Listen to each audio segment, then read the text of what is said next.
Praise the Lord. Glory to God. So இந்த நாளில உங்களை மறுபடியும் காணும்படி கர்த்தர் கொடுத்த கிருபைக்காக நான் நன்றி செலுத்துகிறேன். So last video நீங்க நிறைய பேர் பார்த்து நிறைய ரிவ்யூ கொடுத்திருந்தீங்க. So especially நீங்க உங்களுடைய ரகசியங்களை சொல்லக்கூடாதுன்னு லாஸ்ட் வீக் மெசேஜ் நான் கொடுத்திருந்தேன். நீங்க இந்த காரியத்துல கவனமா இருங்க. உங்கள் பாவங்களை குறித்து மத்தவங்க கிட்ட ஷேர் பண்ணாதீங்க. So நீங்க இந்த மெசேஜ் நிமித்தமா அதிக ஆசீர்வாதங்கள் பெற்றிருப்பீங்கன்னு நான் விசுவாசிக்கிறேன். நீங்க பாருங்க, இந்த பிரசங்கத்தை கேட்டு அப்படியே விட்டுறாதீங்க. எத்தனையோ வாலிப பிள்ளைகள் தங்கள் ரகசியங்களை சொல்லி வாழ்க்கை எழுந்திருப்பாங்க. நீங்க தயவு செய்து இந்த மெசேஜ் நீங்க ஷேர் பண்ணுங்க, உங்க ஃப்ரெண்ட்ஸ்களுக்கு அதை ஷேர் பண்ணுங்க. ஓகேவா? சோ அதனுடைய கண்டினியூட்டி தான். இன்னொரு காரியத்தையும் கர்த்தர் நம்ம கிட்ட பேச விரும்புகிறார். என்னன்னா, முதல் காரியம் நம்ம பார்த்தோம் கடந்த வாரத்துல. என்னன்னா, உங்களுடைய தனிப்பட்ட இண்டிவிஜுவலான ஒரு பாவம் உங்களுக்கு மட்டுமே தெரிஞ்ச அந்த பாவத்தை யார்கிட்டயும் ஷேர் பண்ணாதீங்க. அதை பார்த்தோம். இப்ப இரண்டாவது ஒரு காரியத்தை கடவுள் சொல்லுகிறார். நான் வாசிக்கிறேன். நீதிமொழிகள் 25ஆம் அதிகாரம் 9வது வசனம். நீ உன் அயலானோட மாத்திரம் உன் விஜயத்தை குறித்து வழக்காடு, மற்றவரிடத்தில் ரகசியத்தை வெளிப்படுத்தாதே. ஹல்லேலூயா. பாருங்க, நீ உன் அயலானோட மாத்திரம் உன்னுடைய காரியங்களை வழக்காட வேண்டும். உன் கூட இருக்கிறவங்களோட, உங்களுக்கு உன்னை பத்தி தெரிந்தவங்க, உன் கூட இருக்கிறவங்களோட நீ வழக்காடுறது ஓகே. மற்றவரிடத்துல உன் வழக்கு பத்தி தெரியாதவங்க கிட்ட போய் நீ எந்த காரியத்தையும் வெளிப்படுத்தாதே, எந்த ரகசியத்தையும் நீ ஷேர் பண்ணாதே அப்படின்னு ஆண்டவர் சொல்றார். மற்றவர்களிடத்துல, மற்றவர்கள் என்றால் உனக்கும் அவர்களுக்கும் சம்பந்தம் இல்லாதவர்கிட்ட போய் தேவையில்லாம உன் காரியத்தை வெளிப்படுத்த வேண்டாம். எந்த காரியம்? உன் வீட்டு காரியமா இருக்கலாம், உன்னுடைய படிப்பின் காரியமா இருக்கலாம், உன்னுடைய எதிர்காலத்தின் காரியமா இருக்கலாம். இது இருக்கு அது இருக்கு மற்ற காரியங்களை நீ வெளிப்படுத்த கூடாது என்று ஆண்டவர் சொல்லுகிறார். இதை குறித்து வேதாகமத்துல பார்த்தோம் என்றால் ஒரு சம்பவம் இருக்கிறது. எசேக்கியா என்ற ஒரு ராஜாவை குறித்து நம்ம பார்க்கிறோம். எசேக்கியா ராஜா வியாதிப்பட்டு மரணத்துக்கு நேராக கடந்து போகும்பொழுது அப்பொழுது ஏசாயா மூலமா அனுப்புகிறார் ஆண்டவர். நீ இன்னும் கொஞ்ச நாள்ல மறிக்க போற, உன் வேலையெல்லாம் நீ சீக்கிரமா முடிச்சிருந்த. அப்ப அவர் பயங்கரமா அழுவார். ராஜா போய் சிவபுரமா திருப்பி அழும்பொழுது அப்ப திருப்பி உடனே வருது. என்ன செய்தி வருதுன்னா, சரி இந்த நாள்ல இருந்து ஒரு 15 வருடம் உனக்கு கூட்டி கொடுக்கப்பட்டது அப்படின்ட்டு. அப்ப மரணத்தை ஆண்டவர் எசேக்கியாவோட மரணத்தை மாத்திட்டார்.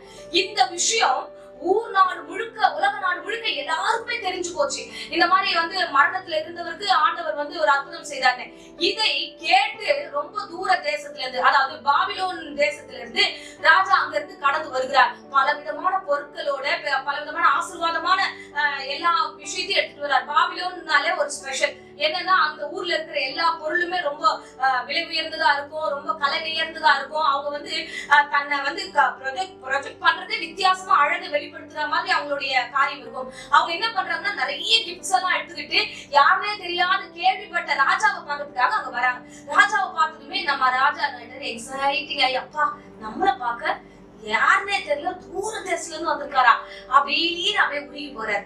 எத்தனையோ தடவை அப்படித்தானே, யாருன்னே தெரிய மாட்டாங்க. நீங்க ரொம்ப அழகா இருக்கீங்கன்னு ஒரு வார்த்தை உங்களை பார்த்து சொல்லட்டுமே, அவ்வளவுதான்.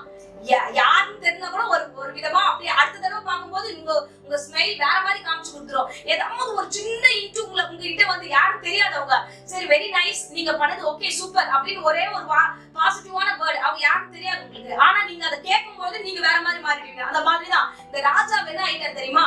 சோ நம்மள மாதிரி போல இருக்குது. அவர் கேட்ட மாத்திரத்துல அப்படியே உருகிட்டார்.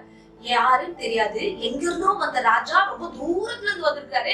எனக்கு போய் இவ்வளவு கிஃப்டா, எனக்கு போய் இவ்வளவு கிஃப்டா, அவர் கிஃப்டா கொடுத்துட்டு இருக்கிறாரு. ஹல்லேலூயா. இந்த கிஃப்ட பார்த்ததுமே நம்மால் வாங்கிட்டாரு. நீங்க கூட போயிட்டே இருக்கீங்க, திடீர்னு ஒருத்தர் ஒரு பூவை கொடுத்து ஐ லவ் யூ அப்படின்னா என்ன சொல்வீங்க? யாரும் தெரியாது, முன்ன பின்ன பார்த்தது இல்ல. திடீர்னு சொல்லும் போது என்ன தோணும்? அவ்வளவுதான், சொக்கி போன குள்ள மாதிரி அப்படியே பின்னாடியே போக வேண்டியதான். அந்த மாதிரி ராஜா நைட்டர்மா கிஃப்ட பார்த்தாரு. அம்மா, எனக்கா இந்த சால்வை, எனக்கா இந்த பொருள், எனக்கா இந்த கிஃப்ட், வாவ் அப்படியே ஒரு மாதிரி ஆச்சரியமாயிட்டாரு. உடனே என்ன பண்ணிட்டாருன்னா, அந்த நேரத்துல என்ன பண்றதுன்னே தெரியல. உடனே அவர் போறாரு, அரண்மனைக்கு போறாரு. அரண்மனையில அவர் காண்பிக்காத பொருள் ஒண்ணுமே இல்ல. என்னெல்லாம் காமிச்சார் அப்படின்னா, எசேக்கியா ராஜா அதுல ஒரு அழகான வார்த்தை சொல்லுகிறார். போய் பொக்கிஷ சாலைகளை காண்பிக்கிறார். பொன்னையும் பொருளையும் பலவிதமான எல்லா காரியத்தையும் காமிச்சார். ஓகே, அதுக்கு மாத்திரம் இல்ல, ஆயுத கிடங்கையும் எடுத்து போய் காமிக்கிறார். பொண்ணை காமிக்கிறாரு, பொருளை காமிக்கிறாரு, அரண்மனை காமிக்கிறாரு, வீட்டை காமிக்கிறாரு, ஆயுத கிடங்கு, அதாவது எல்லா ஆயுதங்களும் ஃபைட்டுக்காக வச்சிருக்கிற அந்த இடத்துல நிறைய விஷயம் வச்சிருப்பாங்க. அதெல்லாம் போய் காமிக்க வேண்டிய அவசியம் இல்ல. ஏன் அதெல்லாம் போய் காமிக்கிறாருன்னா, அந்த அளவுக்கு மயக்கம், அந்த அளவுக்கு பொருள் மேல இருக்கிற இச்சை, அந்த அளவுக்கு ஒரு பெருமை. நம்மள ஒரு ஆள் பார்த்துட்டாங்களே, நம்மள ஒரு காரியம் செஞ்சுட்டாங்களே, நம்ம கிட்ட சான்ஸே இல்ல. இதை காமிச்சு முடிச்ச உடனே ஆண்டவர் ஏசாயா தீர்க்கதரிசி அனுப்புகிறார். போவா அப்படின்ட்டு போய் கேக்குறாரு, யார் வந்திருக்கிறா உங்ககிட்ட வந்தது? ஏசாயா ரொம்ப அழகா கேட்பாரு. நான் வாசிக்கிறேன் பாருங்க அந்த இடத்துல.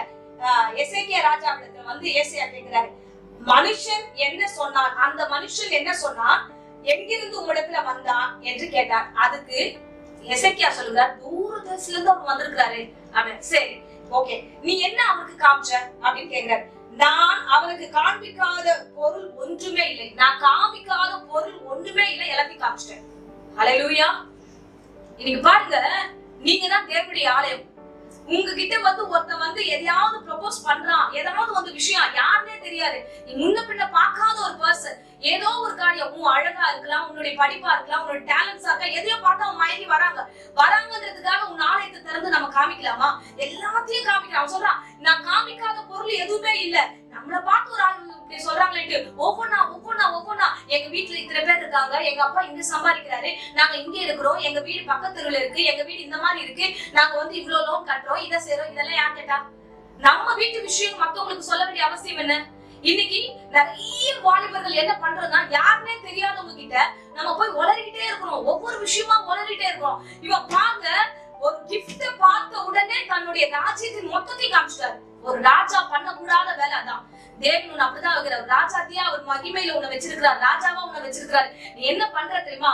உன்கிட்ட யாராவது எதையாவது ஒண்ணு கொடுத்தா, உன்கிட்ட யாராவது ஏதாவது பேசிட்டா, எல்லாத்தையும் திறந்து காமிச்சுக்கிற வீட்டுல இருக்கிறத. உன் வீடுங்கிறது ஆலயத்தை குறிக்கிறது. உன் ஆலயத்தை காமிக்கிற உன்னுடைய எதிர்காலம் என்ன ஆகும் அதை பத்தி யோசிக்கவே இல்லையே. சில நேரங்களில் மறைக்க வேண்டியது மறைக்கணும். அப்ப அவங்க ஏசாயா சொல்லுவாரு, நீ எப்படி காமிச்சியோ அப்படியே எல்லாத்தையும் அவன் வாரிட்டு போயிடுவான். ஹல்லேலூயா. யாருன்னே தெரியாத உங்ககிட்ட உன் வீட்டையும் உன்னையும் குறித்து பேசுவதற்கு உனக்கு எங்க இருந்து வந்தது அந்த ஞானம்? யார் கொடுத்தா அந்த ஞானம்? இது பிசாசு ஞானம். பிசாசு என்ன பண்ணுவான் தெரியுமா? பாரு, உன்னை பார்த்து தேடி வந்திருக்கான், உன்னையே நம்பி வந்திருக்கான், உன்னை தவிர அவனுக்கு வேற எதுவும் தெரியாது, அவன் உன்னை நிச்சயமா பார்த்துப்பான், நீ இதெல்லாம் சொல்லலாம், ஒன்னும் தப்பு இல்லை, தேவையில்லாத கிரியைகளை உள்ள வைக்கிறான். பாருங்க, இன்னொரு சம்பவத்தை நான் சொல்றேன். இயேசுவே சொல்லுகிறார். இயேசு லூக்கால ஒரு வசனம் இருக்கு. இயேசு தம் சீஷர்கள்கிட்ட கேட்பார், என்ன யாருன்னு சொல்றாங்க எல்லாரும் இந்த ஊர் மக்கள்லாம் அப்படின்னு பாரு. நீங்க மேசியா, நீங்க தீர்க்கதரிசின்னு சொல்றாங்க, சீஷர்கள்லாம் சொல்றாங்க, சரி நீங்க சொல்லுங்க நான் யாரு அப்படின்றாரு. அப்போ பேதுரு உடனே சொல்லுவார், நீர் தான் தேவனுடைய கிறிஸ்து அப்படின்னு சொல்லும் போது இம்மீடியட்டா இயேசு ஒரு வார்த்தை சொல்வாரு. என்ன தெரியுமா?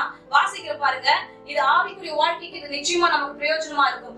அப்பொழுது சொல்லும் போது, அப்பொழுது அவர்கள் அதை கேட்ட உடனே, இத சொன்ன அந்த வார்த்தை கேட்ட உடனே இயேசு சொல்லுவாரு, ஒருவருக்கும் சொல்லாதபடி உறுதியாய் கட்டளையிடுகிறேன், இந்த ரகசியத்தை நீ ஒருவர்கிட்ட சொல்லக்கூடாது.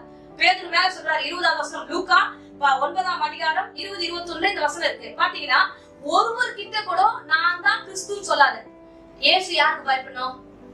இதான் அனுப்பினா ஊழியர் செய்திருக்கிறார். யாருக்கு அவர் ரகசியத்தை வெளிப்படுத்துவது? வந்ததே நமக்காக தான். ஆனா இந்த நேரத்துல சொல்லாத, நான் தான் கிறிஸ்துன்னு சொல்லாத. சில நேரங்களில மறைக்க வேண்டியது முக்கியம், சில நேரங்களில சொல்லக்கூடாததை சொல்லக்கூடாது.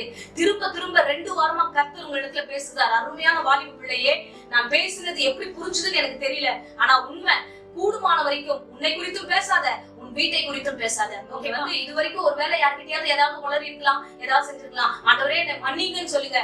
நிச்சயமா ஆண்டவர் எல்லாவற்றையும் மாற்றி போடுவார். இனிமே யாருகிட்டையும் எந்த சூழ்நிலையிலும் மற்றவரிடத்துல உங்க ரகசியத்தை வெளிப்படுத்தாதே. ஆமே. உங்களுக்காக நான் ப்ரே பண்ணட்டுமா? இருந்த இடத்துல அப்படியே கண்களை மூடுங்க. நிச்சயமா கர்த்தர் இந்த ஜெபத்தை கேட்பாராக. இந்த அருமையான வேளையில என் அருமையான பிள்ளைகளுக்காக ஜெபிக்கிறேன். ஆண்டவரே, அப்பா, ஆண்டவரே, இந்த பிள்ளையுடைய ஆவிக்குரிய வாழ்க்கைக்கு இந்த பிரசங்கம் பிரயோஜனமா இருக்கும் என்று அடியேன் விசுவாசிக்கிறேன். தேவரீர், இந்த பிள்ளைகள் ஆண்டவரே எந்த சூழ்நிலையிலும் வாலிப வயதுல தேவையில்லாத இடங்களில தன்னுடைய ரகசியங்களை வெளிப்படுத்தாதபடிக்கு, தன் குடும்பத்தின் சூழ்நிலையை குறித்து வெளிப்படுத்தாதபடிக்கு இந்த பிள்ளைகளை பத்திரமாய் பாதுகாத்துக்கொள்ளும். ஆசீர்வதி கூட பெரிய காரியங்களை செய்யும். இயேசுவின் நேற்று நாமத்தில் ஜெபித்து ஆசீர்வதிக்கிறேன் ஜீவனுள்ள நல்ல பிதாவே. ஆமென். ஆமென். Praise the Lord. God bless you.